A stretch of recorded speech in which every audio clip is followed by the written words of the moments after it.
Hello, everyone, and welcome back to Sports Talk with Kris P. This is episode 5, aka part 2 of every NBA team's key to success in the 2020 season. Let's get right back into it. The first team is the Miami Heat. Their key to success is Jimmy Butler being the leader of their team. They need him to step up and be the leader on and off the court and not have checked out mentally by just signing a max with Miami and relaxing like he seems to have been in his fedora and with his cigar playing card games with Miami locals. Interesting situation there. If the Miami Heat want to succeed this season, they'll need Jimmy Butler to step up into that leadership role for them. The next team is the Milwaukee Bucks, and their key to success is Eric Bledsoe.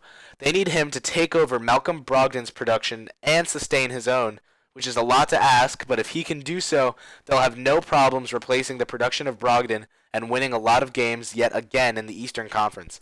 Giannis Antetokounmpo is only getting better, and that can help make up for some of the loss of Brogdon and Mirotic, but Bledsoe improving and even Chris Middleton proving his money's worth will help the Bucks win more games. The next team is the Minnesota Timberwolves. Their key to success? Jarrett Culver. They need his game to translate easily to the NBA so he can help facilitate and play make to bolster the numbers of Wiggins and Cat, as well as replace the production of Dario Saric, who they traded away to get him. If Culver can come and have his game translate well to an NBA level, the Timberwolves can win some games and Cat will have a great season as well. The next team is the New Orleans Pelicans. Their key to success? Lonzo Ball. If he can lead the team on the offensive end and defensive end as a Jason Kidd type offensive leader, but with the defensive prowess of maybe some better defenders, like even comparable to the defensive capability of Drew Holiday on his team. I mean, Lonzo's defense is great. They need him to be a playmaker on the offensive and defensive side of the ball for them to win a lot of games this season and make it into the playoffs. The next team is the New York Knicks. Their key to success is their head coach, David Fizdale. If he can get this roster filled with new additions, both young and old, to gel together and have good team chemistry, which they seem to be doing, right before I recorded this episode, the New York Knicks posted a photo of most of the team out to lunch together with Fizdale there. I thought that was great to see, some team chemistry being built. If Fizdale can get these guys working together, there's a lot of players playing on contract years or playing for bigger opportunities, but if he can get everyone in check and working together, this is a team that I predict will be 10th in the East. Could be a little worse, but could even do better if they have great team chemistry, and that all starts with their coach, Mr. Fizdale. The next team is the Oklahoma City Thunder. Their key to success is Chris Paul returning to his prime form. If Chris Paul can play the way he did a few years ago, really as the floor general of a team, leading them on and off the court, offensively, really doing a great job of getting assists with his playmaking and shooting the ball, the Thunder will find success this year, which might even translate to a playoff spot in a cluttered West. There are a lot of good teams out in the Western Conference, but if Chris Paul can step up and be the real leader of the Thunder, he might be able to push the Thunder to a playoff spot, or before playoff time even comes, he might prove his value and get traded for by another team that's looking to contend.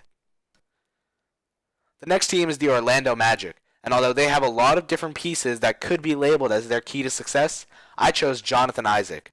This is because he's entering his third year and is really poised to break out soon. If he can develop a reliable and consistent jump shot, as well as improve his ball handling and interior defense, and be more versatile around the court, he can be a real star for the Magic alongside Gordon and Vucevic, maybe even Bamba, but it seems that something's going to have to happen there with that center situation. Either way, Jonathan Isaac's role as a playmaking forward is one that is looked for today in today's NBA by teams. You can see that with the draft selections of players like Cam Reddish, who are also playmaking forwards. Jonathan Isaac's game has a lot of potential, and if he can execute on some of that potential, the Magic will have a good season. The next team is the Philadelphia 76ers, and this is the team I talked about in the previous episode that has the same goal as the Nuggets, but instead of Jamal Murray, it's Ben Simmons. They need Ben Simmons to prove that he is worth the 5-year, $170 million extension they gave him, similar to how the Nuggets need Murray to do the same for his same contract. If Simmons can take a next step, which I think he will, the Sixers will find themselves as probably the 1 seed in the East and making a good playoff run, most likely a finals appearance if Simmons really takes a step forward with his game. The next team is the Phoenix Suns, and their key to success is their lottery pick, Cam Johnson, playing up to his draft selection. Cam Johnson is someone who you can pretty easily argue that the Suns reached on with the 11th pick. So much so that his own teammate, Kobe White, was a little bit surprised upon finding out that he had been selected so high. The Suns need to prove that this was the right pick and have Johnson come out strong. He is already older than Devin Booker and should have an NBA-ready game. He needs to prove it on a national stage. The next team is the Portland Trail Blazers, and their key to success is Hassan Whiteside. We know Dame and CJ can produce, and we know Nurkic is injured for a good portion of the season. Will Whiteside be able to step up in his place? That's what we need to see this season from him for the Portland Trail Blazers to succeed. If they want to make a playoff run, especially once Nurkic is back, they need a good regular season to carry them to a playoff spot, and it will be the play of Hassan Whiteside, if he has a good year, that I think will help kind of push them there. The next team is the Sacramento Kings. This is a team with a lot of young pieces, but the one I chose is getting a little less young, which is essentially why I chose him. Their key to success is Harrison Barnes. He's playing with the U.S. team this summer and needs to improve his game to show that he's worth the 4-year, $88 million deal he just got from them this summer. He's entering the years of his athletic prime and needs to prove to Sacramento at the first year of this extension that it was worth it, that it was worth that money to keep him on their team. He needs to come out and play like their number one offensive scoring option, even if that truly is De'Aaron Fox. Him alongside Bagley and Hield and Fox should be a good quadruple of players, but Barnes really needs to show that he's the star there, he's the best player. The next team is the San Antonio Spurs. Their key to success is DeMar DeRozan modernizing his game. LaMarcus Aldridge is a forward on their team that we know is a respected all-star and has kind of an older style game. DeMar DeRozan is a guard forward on their team.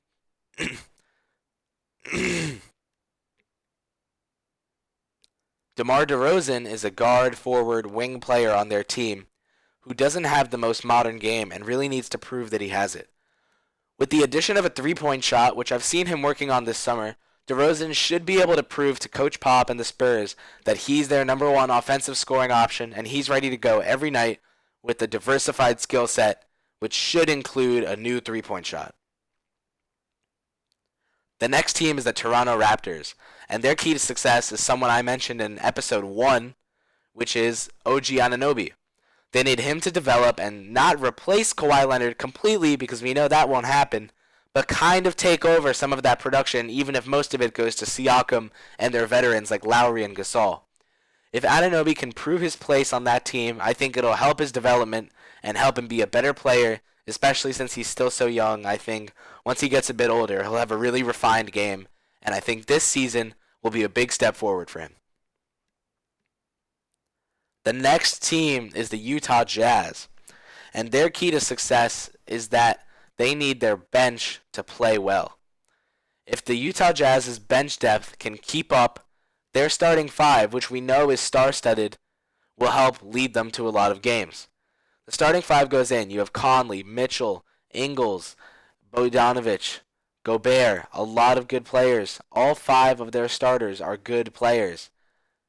Gobert and Mitchell and Conley being the best of the best three of the five, the real stars, but all five are good players. But when those starters come off the floor, they need the bench unit to keep it going for them.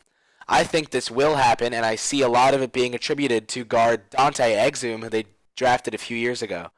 And I see the Jazz making it to the second seed in the West, partly because of their good bench play. The next and final team is the Washington Wizards. Their key to success this year is not the recovery of John Wall, but rather their lottery pick in this year's draft, Rui Hachimura. He's having a great summer with the Japan FIBA team and needs that game to translate to the NBA.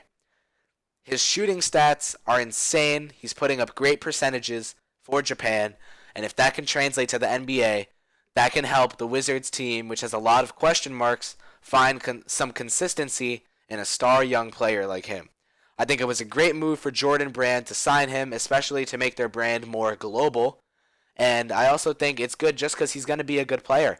I don't know if he was the right pick over Cam Reddish. I don't really know. I'm not sure. But it's kind of seeming like he's proving that he was.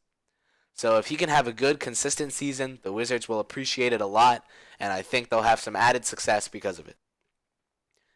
So that's the end of part 2 of every NBA team's key to success. If you watched this one without watching the first part, you can go check it out on my channel. Let me know down below in the comments what you think. Any questions, go ahead and ask them. I'll leave my Twitter in the description, and I'll see you guys next time. Thank you so much for listening.